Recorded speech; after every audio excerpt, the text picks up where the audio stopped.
So good morning, Julie. Julie, would you state for me your name and the year you were born and the year that you started coming to Jerome? My name is Julie Perkins, and I was born April 7th, 1940 in Phoenix. And my dad brought me to Jerome to show me to my grandma in 1940. And he also brought my Aunt Sis home to Jerome in 1940. Wow. So you came here as a kid before you moved here. Oh yes, in the late 40s and early 50s, I would come for a week to visit my grandma, and by then my Aunt Sis lived here too. And So your grandmother lived here with your grandfather? yes, And did your grandfather work in the mine? he did. And this is a picture of him here. Huh? That's the one. Okay, what was his name? John Vile. And what did he do in the mine? I don't know that part, but I do know that before he came to this country from, he said, Bohemia, and he was Eastern Orthodox, not a Roman Catholic. He played the E-flat clarinet in the Vienna Symphony. Most symphonies, except for Vienna, don't even have a part for an E-flat clarinet. And he was drafted as a bandmaster for 8 years, and that's the reason he immigrated. And when did he move to Jerome? Early 1890s. Oh my gosh, so right at the beginning of the mining period. And he also had nothing to do with Ellis Island. He landed at Baltimore, and probably the Zamars and other people in town, Vladich, they always said was a countryman. He landed in Baltimore on a labor contract for Guggenheim Steel, and my grandma came a year later and left her first child, my Uncle Jack, in Austria, and her sister-in-law brought him when he was a year old. So you came to visit your family here in Jerome. Your grandfather worked in the mine, and you were coming from where? Tempe. Oh, no kidding. And so I'm curious. During the war, we lived in Tolleson, Litchfield Park, Avondale, and that's how I knew all the people from Jerome, because my dad gave them their first job after the Depression. But they were still living in Tempe when I was born. Okay. And so I'm curious how old you were when you started visiting, and what did you do? What were your impressions of this place? The first, well, I remember visiting, but nothing about it, because I'm the one that came with my pa to take care of my grandma. But what I remember first when I was little, maybe 1947, something like that, maybe 1946. There were still stores downtown, and everybody walked. Not very many people had cars, and you had to bring a jacket or a sweater because it got cold as soon as the sun went down, and it always rained a little bit in the afternoon, and you had to. Grandma baked bread on days when it wasn't in the wood stove that's still in the house, because the bread isn't as good on a muggy day when it's about to rain or when it's just rained. And she could cover the tabletop with the dough to make strudel, because the same apple tree is there that was there then. And she tried to teach me how to do it, but I was never as good as she. It was on a canvas, and it had apples and nuts and cinnamon and sugar and I don't know what else, but she did it early in the morning, and then she let whatever we were going to have to eat that day, she got up early before it was hot, and then she let the fire go out. And she baked fabulous things. And Janet McDonald lived where Mickey Peterson's old house, and I played with her. She never lived in Goodyear, but I played with her, and one of the Marcia Selna, and it's so long ago that all of my paper dolls were Jean Turney and people of that generation. And we walked to the grocery store, and then after the mine closed, I think early 50s, then the only store was Selda's down there where that art studio is now. Oh, okay. And I still have I use it for a laundry basket, but it's a cute wicker basket with a handle with wheels on it, and that's what you carried your groceries home in, because they didn't give you egg cartons or paper bags or anything like that. No plastic bags. And they just wrapped meat and things in butcher paper. Right. But they didn't have a stack of bags. Everybody did that, not just my grandma. So did your parents come up with you to visit, and you would stay for the weekend? No, I'd stay for a week at a time, because it was the Black Canyon Highway wasn't built until the 50s, and so you had to go Tempe to Phoenix to Grand Avenue to Wickenburg, well, the Hassayampa, Wickenburg, White Spar, Peoples Valley, Prescott.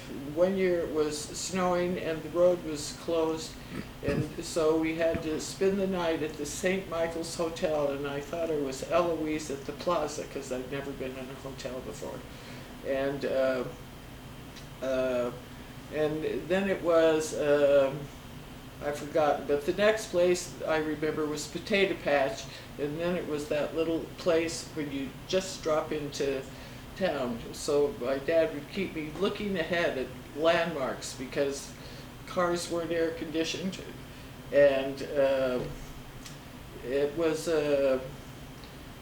2 lanes. You had to pass on the other lane. It wasn't like there was a turn lane or anything like that, and that was the road to Flagstaff and the Grand Canyon. It went to Clarkdale and so I'm curious, this was, you said 1940, 47? 47, around that, when I first remember spending a week all by myself. Right. And that was sometimes with my sister.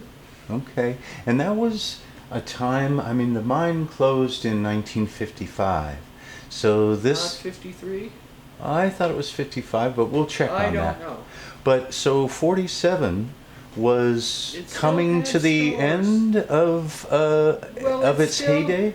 Well, I don't think it was even close to its heyday, because I would say its heyday was when my dad grew up here, and there were 15,000 people, right. And it was the best hospital in the state, it was the best high school in the state.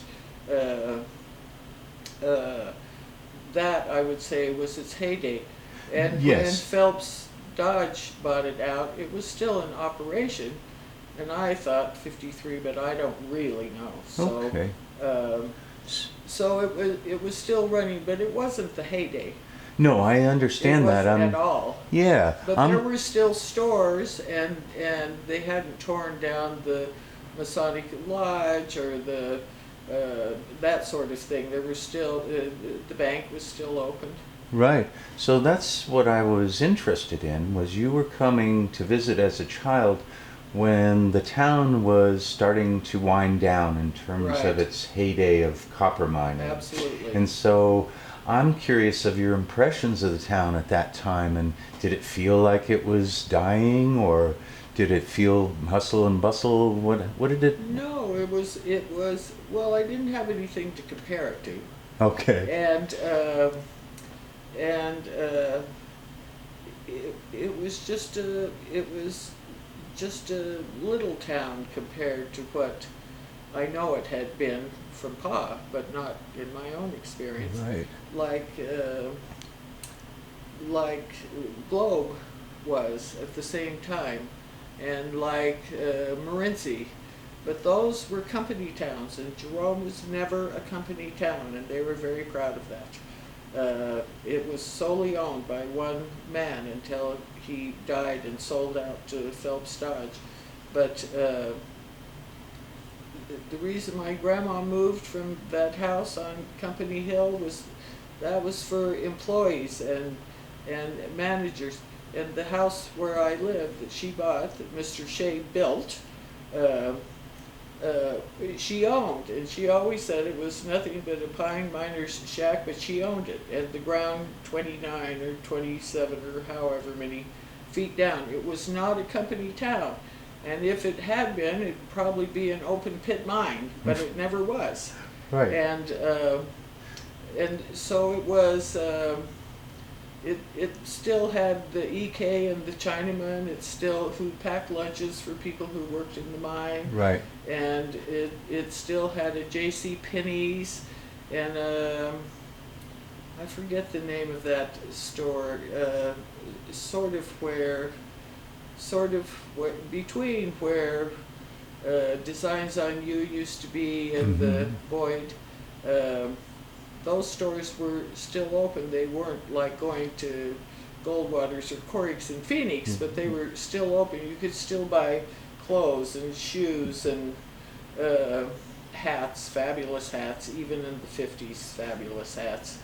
And people still wore Easter bonnets, and the old ladies walked to Mass. And they probably lived longer because they walked to Mass. And Right. And at that time you didn't go into Catholic church without covering your head, and a whole bunch of things that have gone by the board, Right. including paper dolls. You know. Yes. Well, so as a child, did your grandparents let you wander about town and play? And No. No, it wasn't safe, or No, they were it's strict. just that they were immigrants, and they were xenophobic, and they didn't speak English well, and it's not as though there were places for, and the women never got papers. The mine got papers for the men. The women's never had any legal, the women had no legal status, and most of them didn't. My grandma and Harry Mader spoke Hochdeutsch, and so they communicated perfectly, and Hochdeutsch has nothing to do with high or low or social. It has to do with geographic location. So they were probably the kind of Germans who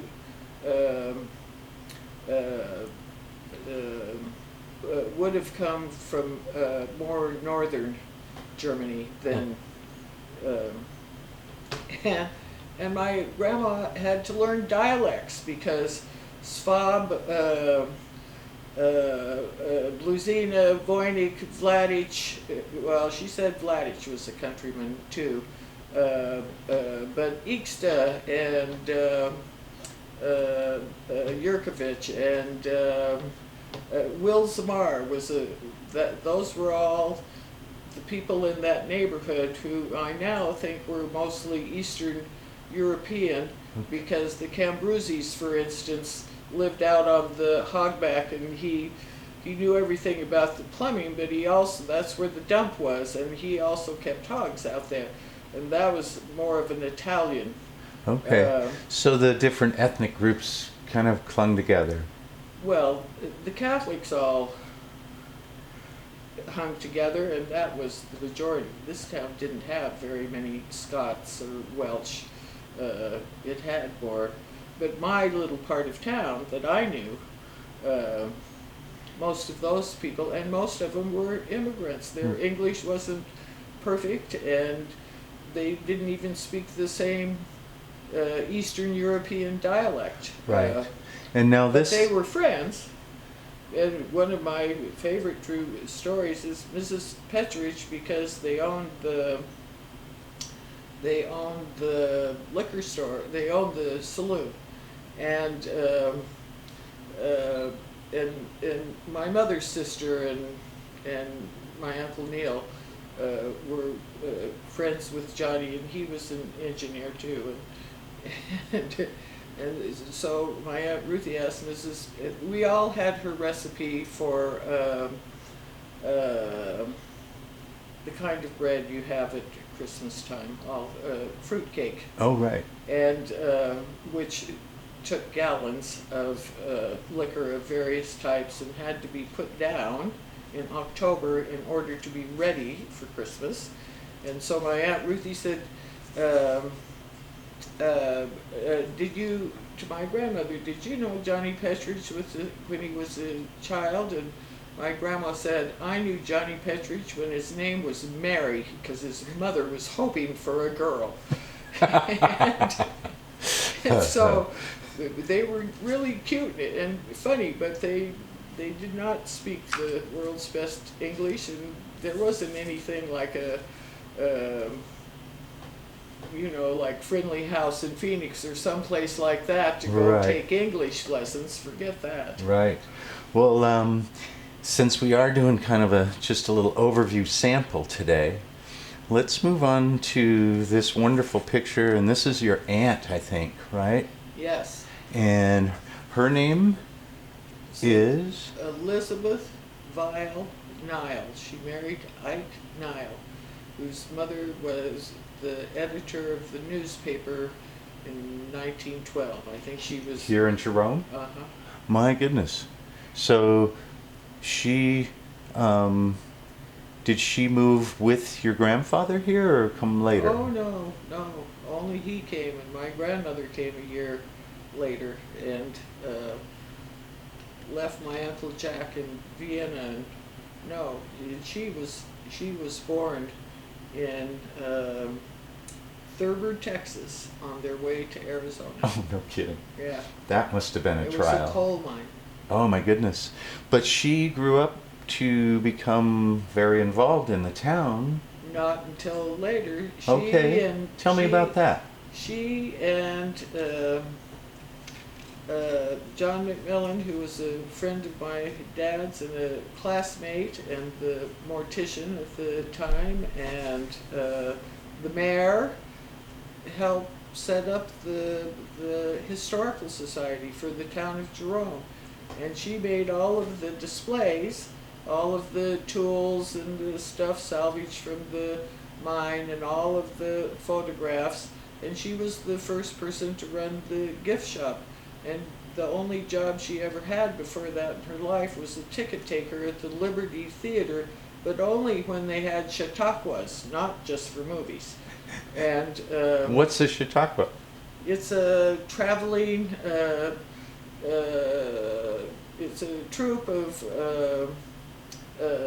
drama players, plays and musicians that went from one town to another. Wonderful. I wish we did that today. I do too. Pa said it was really neat because they even had people like Lily, and the birdcage lady. They had a few things that came from San Francisco that were really very cool, but remember the town was 15,000 at that time, and it was running full tilt, and even more than full tilt at the time of World War I. And she was a teenager at that time. Oh, okay. So she lived here as a teenager as well. She lived here as a child too. Oh my goodness. So she was a childhood friend of yours, or was she a little older when? No, she was born in 1893. I oh think. My goodness. Well, she's a beautiful one. Well, she was petite and dark like her father, and my grandma was tall and like I am, and Anyway, yes, and Well, she was fabulously well dressed from T.F. Miller Company. indeed, there's one of those hats that you mentioned in this Oh picture. yes, Here's a picture of her with a man. You can tell me who that is and what house they're sitting on. it's Ike Nile, her husband, and it's on my grandma's porch, and I still have one's a wicker rocker, and the other one's a straight back You still wicker have it? chair. I have them both, and I'm mad at Andy Peterson. He just pitched Mickey's chairs like that. All that stuff came from the T.F. Miller Company. Oh my goodness. And also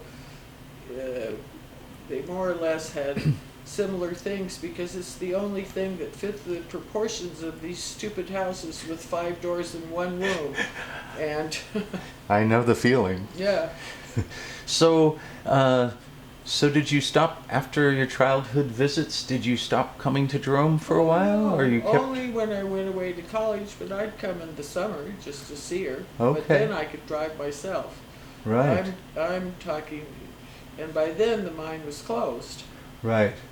So when did you move here again permanently? 'Cause you had a time with a husband and a ranch and something in Arizona for a while, right? Long time. I always had a house in Phoenix until maybe 3 or 4 years ago. But when my aunt died,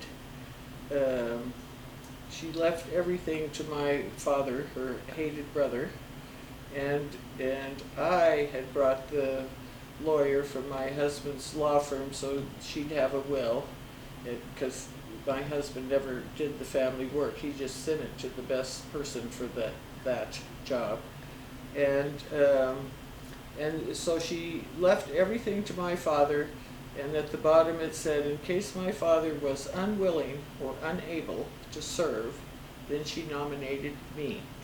And my father never asked me or told me. He just went to the same lawyer and said, I don't want the damn thing, and gave it to me. And they were not fond of each other, and they said of each other, like 2 strange bulldogs meeting in a narrow alley late at night. And so I never came to Jerome without telling my dad, because I wouldn't have crossed him for the world. And he'd always say, okay, tell me when you're home.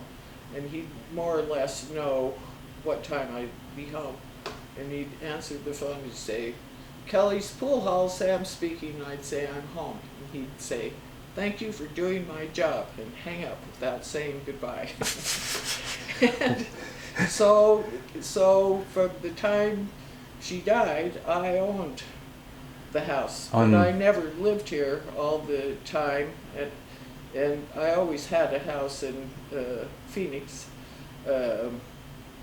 until about maybe 3 or 4 years ago. Okay. But I did spend more time here when I was younger than... Did any of your family, I think we'll do one more question and then we'll take a little break and then we'll do another 10-15 minutes. But did any of your family live, now that's the house you live in now, Right. on Central. Center. 4th and Center. Excuse me. It's all right. And did anyone in your family live in that house while you owned it after? After I owned it, no. Oh, okay. It remained empty? Well, I came and I stayed. So you would visit? 6 months at a time or whatever I Okay. felt like. And when my real home, when everybody grew up and married and moved away and died, when my real home was sold, I spent more time here because I didn't have as nice a houses in Phoenix then. But no, it was never rented or anything like that. Okay. So you witnessed the, if for lack of a better word, the death of the town in terms of the mining and everyone leaving. You witnessed that. Well, sort of, because I visited regularly, that I remember specifically, except for I told you the St. Michael's Hotel. I only remember that because uh, it was like Eloise at the Plaza as far as I was concerned. Um, but I never lived here until after she died for more than a week at a time, or at the most 2 weeks with my grandma, because she was really old and we probably wore her out. And Aunt Sis was very critical and blah blah. So and she was glad to see us. I was named for her, so she was always made an effort to teach me something, and she was glad to see me. But she was really older than dirt. Even she didn't. And they both died in that house at 96, and probably my aunt had lied about her age, and she was older because she was coquette. It drove my mother nuts. You can see in that picture, she was coquette. Yeah. So, to back up, I'm just curious. You also visited when you were a young lady in your Sure. teens in Oh, sure. 1920. How old were you when you got married and you ended up living in Phoenix? I didn't live in Phoenix then. I lived in Flagstaff. Oh, and I okay. came down fairly regularly with my mother-in-law, who I absolutely positively adored. And Aunt Sis liked her better than she liked my dad or my mother, and she was really my mother-in-law. But her name was Mary Catherine Cecilia Eunice Babbitt Vesey, and so my aunt was very impressed with Eunice. And when she fell and broke her wrist, whatever meant that she was hauled off to the hospital. And also that house never had a phone until after she was long dead. You had to walk up to Harry Bader's and use his phone. I said, just let me put a phone in. She said, no, because I might not feel like answering it, and if I needed it, I wouldn't be able to get to it. Anyway, so Eunice and I would come from time to time from Flagstaff. I lived in Flagstaff for years, Okay. and Bloody Basin. Okay. Well, let's take a little break. Maybe have a cigarette, warm up our coffee. And you're going to have to make me talk less, because it's one of my faults. No, I want you to talk. I'm going to stop. Palm of your hand, and he'll come get you at 2 in the morning, so you don't pay $1,000 for a ride in the ambulance to Cottonwood. That's true. Okay, I think I'm ready. So we were just talking off camera about your impressions of Jerome and the tolerance. Do you feel like talking about that, or do you want to switch subjects? Whatever suits you the best. Well, you were telling me Well, your the most your interesting- history, yourself and your family, and how kind of formal and European and very proper Catholic backgrounds, and then you moved back to Jerome and it's full of free spirits and hippies. Go tell me about that a little bit. Well, that never would have happened with the few old people that were left in town, because to them hippies were unemployed, unwashed, unkempt, and they burned down Mrs. Blusina's house in an accident with a lighted candle because they were all stoned. And that was so new to the town, and because that was a 3-generation jump from people who were born and raised in Eastern Europe, mostly Eastern Europe. Right. Could you stop for a second? I made a mistake. All right, we started there. We're recording there. We're still recording there. And we've got our audio going. Now, let's get down to business. Okay. So, I'm curious about that part again. Let's, maybe if you don't mind, starting over about, the difference in character of people who were here when you were a child and part of the mine, and then the the new breed that came to town and what your thoughts are about them. Well, they were mostly Eastern European. Their first language was not English,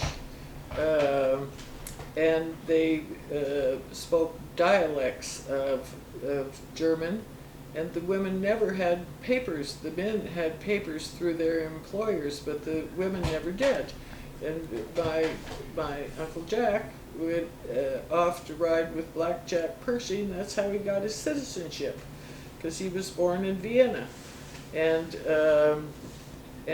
they were very Catholic, most of them. My grandpa was Eastern Orthodox and said he was from Bohemia, which would be Prague now, but Bohemia no longer exists, and neither do many of the places that Voynich, for instance, came from. Right. So they wore hats and walked to church, and some went to church 5:15 Mass every morning. That's how they started their day.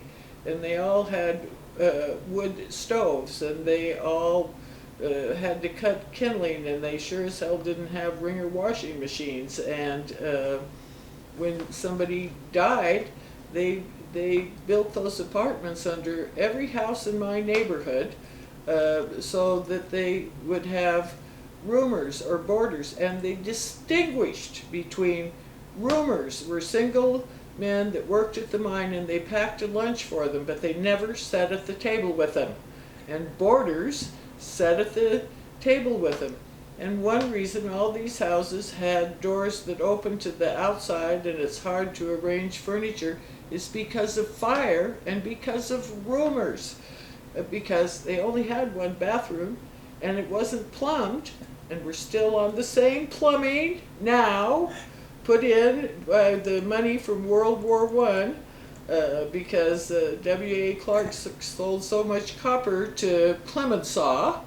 There was only one bathroom, so you had to walk around the porch. And before that, the outhouses where the bathroom was added on to what was the porch. Right. And they're all that way. And most of those houses were built by Mr. Shea, and I think he had a mail order pattern, because they all have a hip roof porches, and they're just changed a little for the lot. Right. So the character of the citizens of the town that you grew up and visited as a child were very proper. They and so you never sassed an adult. It was worth your life, and nobody had to tell you that. You just knew that. So then when you moved back years later, and the town had emptied out when the mine closed, and you had this new group of hippies, misfits?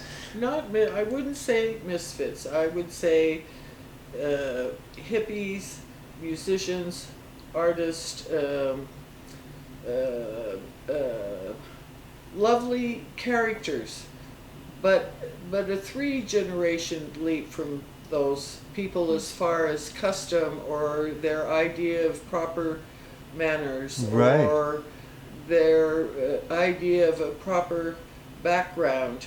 And for people like my aunt and Ruth Cantrell, and I don't know what Mrs. Swab said, she never said anything to me, but by their standards, they were unemployed, unwashed, unruly, and so it was that particular time in the early, I think most of the hippies came at the earliest in the 60s and early 70s, but I'm not sure about that because I was not aware of them until a house burned down, and that did it.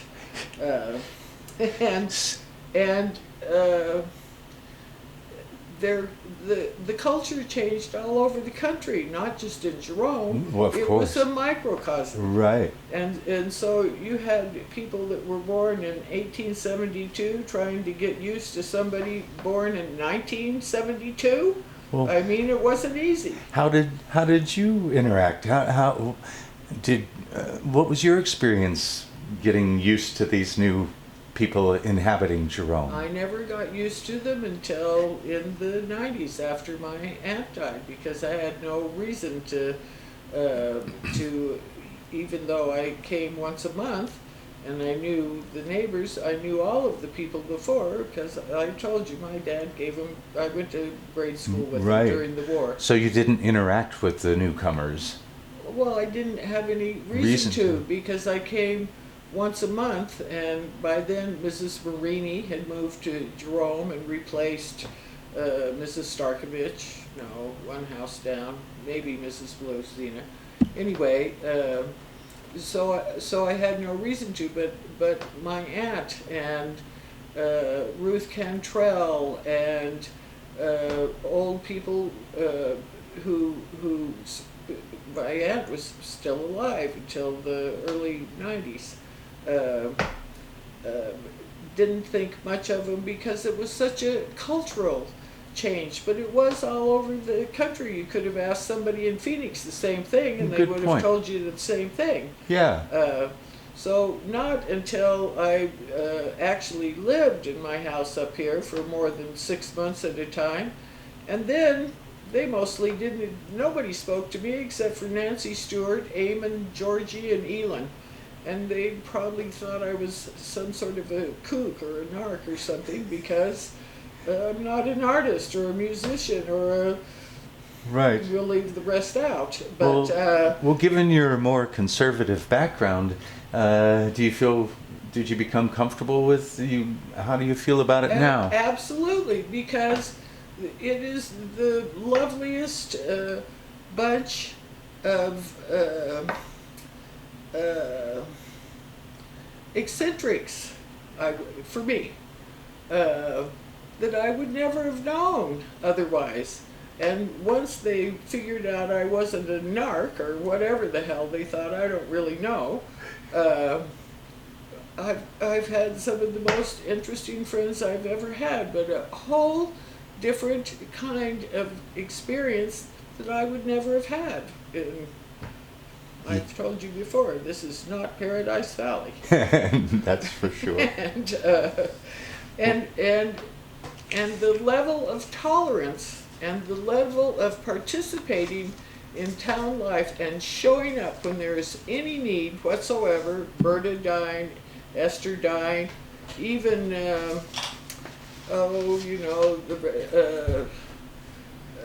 McDowell, oh hell. Oh, it's a man? Yes, that lived up at Don's house. Well, you mean Don? Well, Don too, but his renter up in that horrible apartment.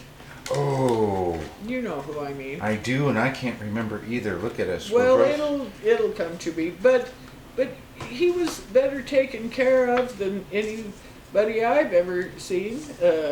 As far as all of his needs were met, he was surrounded by company, love, somebody that did the washing, somebody that monitored his meds so they couldn't be stolen, and on and on and on and on. And even if people don't especially like you, when there's a need, they show up. Yeah, They do their part. I found that They to be true. participate. Mm-hmm. They care. It's a wonderful thing. It's amazing. Why do you think that is? Because it's small, and I agree. because it's 448 people, and even if you don't know every single name, you speak to them on the way to the post office. Everybody goes to the post office. We don't have residential mail delivery. We never did. And because it's small, if somebody needs something, somebody goes to Paul and Jerry after work and even before sometimes, and the word goes out. Yeah, I agree with you. Or you belong to the spirit room part that represents a later part of the hippie movement, and the word goes out for their type that I choose not to name at this moment. But it is ideally what you wish the whole world were like, but it isn't. Yeah, very nicely put. I agree. I often wonder, how large does a town need to get before it starts becoming impersonal. Crime goes up. You want to know when Phoenix? What do you think that number is? 1,000? Well, I think Phoenix was fine until after the war and John F. Long built the first subdivision. It held together and it was just as cohesive when I was a child as Jerome is now. No kidding. But also remember the Elks Club in this town, the Masonic Lodge in this town, the Odd Fellows took care of weddings, wakes, and funeral. Nobody ever went without. Even Pa said that the ladies of the night, when prostitution was legal, and the doc visited once a week, took care of bachelor miners who were hurt in the mine when they were put out of the hospital to recuperate, and never came to town except on Saturday, and never in a saloon. In Phoenix, the clubs and associations and the backgrounds. But after the war, when it boomed, it all went to hell. And I don't know what the population was, but until then, you knew practically everybody, or you were related to them, or you belonged to a club that had the same goal as you or served the same purpose. Right. Well, let's switch subjects. This will be maybe our last little bit here, because your interviewer is getting tired. Of me. He's got of all he's trying to keep track of. Dave I have a wonderful picture here of what appears to be the Jerome Volunteer Fire Department. I was wondering if you might tell me about that picture. They were hose gang crews, and they were like clubs. And the competition was absolutely fierce, and it was serious business because the town had already burned 3 times, I think, and I used to have a graph of the fire signal told you what part of town it was by how many times they pulled the siren, and that was on the 4th of July, in addition to bands and flags and watermelon and corn and the hose gang competitions. They had separate uniforms with the name of their crew and Jerome on them, and it was very competitive. A big deal. Yeah, it was huge. Wow. So, and it was serious business too. That's why these houses have, every room has a door to the outside because of fire and rumors and borders. right. But So they had a competition to pull the hose wagon, which I imagine was very heavy. heavy, and also it took that many to hold the line. One man could, when the line was pressurized, it took that many men to hold the line, and they, not until the 30s did they have that fire engine that's still down there, and it was used with the regulator on the water. Yeah. So did they make them haul this thing up a hill? Oh yeah. Oh my gosh. They're coming out of a hill. They're coming up to town from, and the parade went to town. The bank was still, none of that stuff was torn down at the time. I've got a picture someplace of downtown when it had the burrows with the water barrels. Right. And even when Pa was old, you wasted water, you were dead because it came by the barrel. It didn't come from the spring. It didn't come from the spring, really? Not at that time. Whoa. That came later. Wow. Well, Julie, I want to thank you so much. This has been I'm sorry. I hope it's been fun for you, because it's been an extreme pleasure for me. Well, you're welcome. I'm trying to practice to be a better interviewee and stick to the subject. I think Sorry. we're off to an auspicious start. Okay. Okay, love you, dear. You too. all over the country when your grandparents were not just one generation removed, but 3 generations culturally. Right. And after that, there was very liberal, socialistic. I would say the Bernie Sanders of their time. Right. Political points of view. Those gays and hippies don't have any political anything except as it relates personally to the. But they are a more recent presence in town. And Jane Moore, how long have they owned the pottery thing? But, she was here in the beginning. George Glassman was a contractor, and he's one of few finished carpenters in town. He won't lift a finger anymore, I'm sorry to say. I don't blame him. Well, but there's more than one hippie migration. And also for the musicians, including your sister and John Ziegler and you and people like that, that wasn't the first wave. The first wave was Lou and George Glassman right. and a different age group than you are, 10 Yeah. years at least older.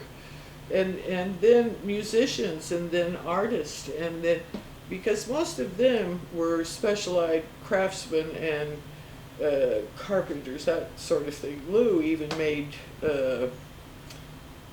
right, and like Richard Martin is too. Exactly. Yeah. Yeah. Yeah. So it didn't bloom all at once, but almost everybody is eccentric. They're not even a